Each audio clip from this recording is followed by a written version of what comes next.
What's going on, YouTube? It's your boy Vaughn. Welcome back to Vaughn Talks if you're returning, and welcome if you're new. So, as y'all can see by the title today, we're gonna go over my prediction for the rankings and the standings of the Eastern Conference. Mostly where the Sixers will fall and where they'll stand. But I'm gonna just give y'all where I think every team will be, and then also I'm just giving y'all my overall expectations for this team and things I just want to see this season. So as y'all know, the season is coming right around the corner. Like we got preseason games starting tonight. The Sixers got about like a couple more days before we got our first preseason game. If you're excited, man, I appreciate if you drop a like, man, because I'm excited. But we ain't gonna waste no time. We're gonna get right into it. All right, so let's start it off with my prediction for the Eastern Conference standings. So this is how I think it will look. Number one, the Bucks. Number two, the Nets. Three, the Sixers. Four, the Celtics. Five, the Heat. Six, the Raptors. Seven, the Pacers. Eight, the Hawks. Nine, the Wizards. 10, the Hornets. 11, the Bulls. 12, the Magic. 13, the Pistons. 14, the Knicks. 15, the Cavaliers. All right, so some of you might be looking at the list and having a question in your head like, do you really think the Sixers will go from sixth to third? And yes, I do. And my reasoning is because I believe the Pacers and the Raptors will fall out of the top five. So then you input your two teams that you think will go back into the top five, which I believe are the Nets and the Sixers. And if you still believe just because the Raptors and the Pacers fall out of the top five that it's still kind of far fetched for the Sixers to go from sixth to third, I'm gonna just read this to you. Well, not really. Well, I'm gonna just tell you this. Last year, yes, we were the sixth seed. We all know that team, the way it was constructed, the offense, the floor spacing, the coaching, it was really bad. And yes, that's why we were the sixth seed.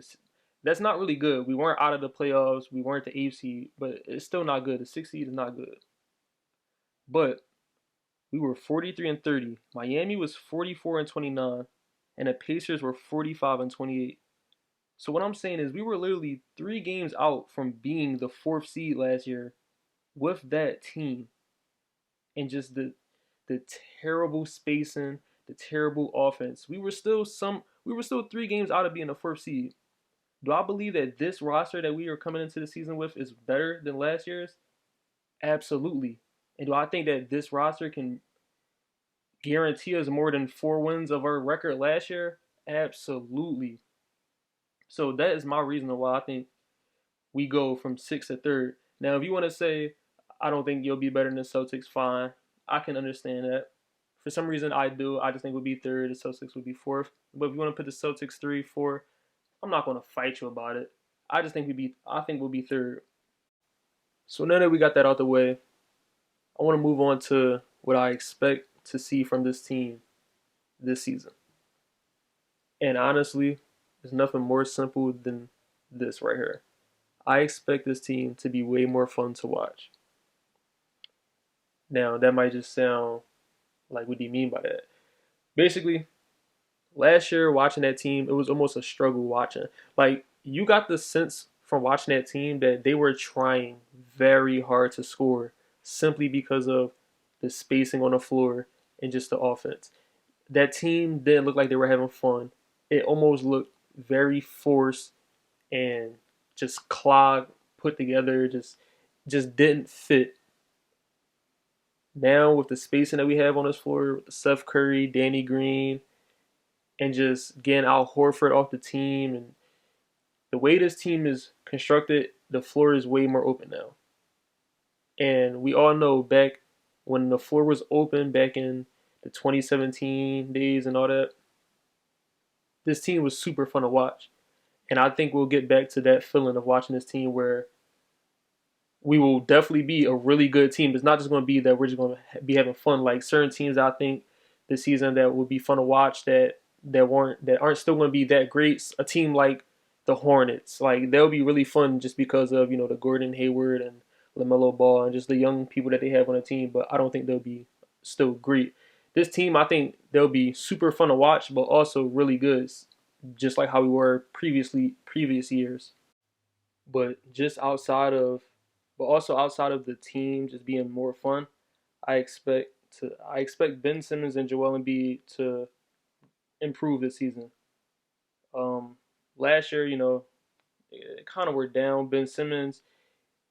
Like Ben Simmons, kind of stayed the same. He got way better defensively, and he also got better at the free throw line. I just expect Ben and Joel to just get better. No matter like even if the stats look around the same, you can just tell when a player is more what's the word experienced and just locked in. And I want to see that from them too. I want them to look more locked in, more focused, take more of a leadership role, not playing around no more. I expect them to just grow into more of a just the leaders of this team because this team goes as far as they take us. If you want to say it goes as far as Ben Simmons take us, or if Joel, if you want to single them out, whatever. But right now they're together. They're the core pieces of this team. This team goes as far as they take us. Now, I'm pretty sure a lot of people are wondering, do I expect this team to bring home a chip, win the finals? Right now, no.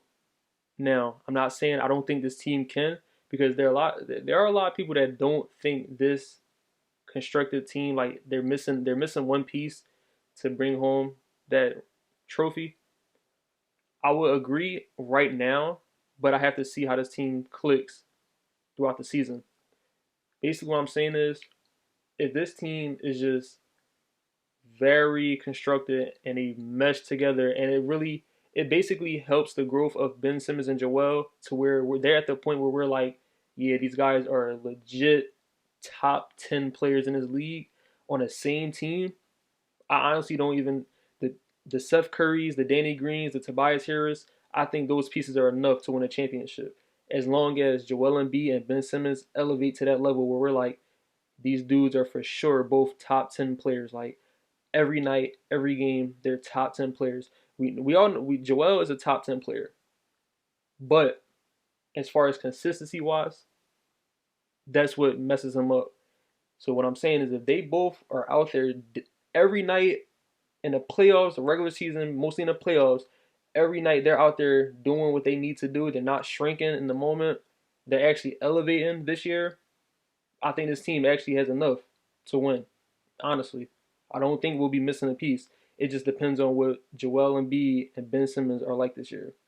So those are my expectations for this team. I don't expect them right now to be a title favorite, but I do believe the growth of Ben Simmons and Joel Embiid this year can put them into that category. So that's all I got for y'all in this video today. If y'all disagree with me, let me know what y'all disagree in the comment section. I would love to respond to see what y'all think, where y'all think we'll be in the Eastern Conference, you guys' expectations for this team. Let me know in the comments. If you do agree with basically everything I said, drop a like so I know. But I'm going to let y'all go on about y'all day. Enjoy. Peace.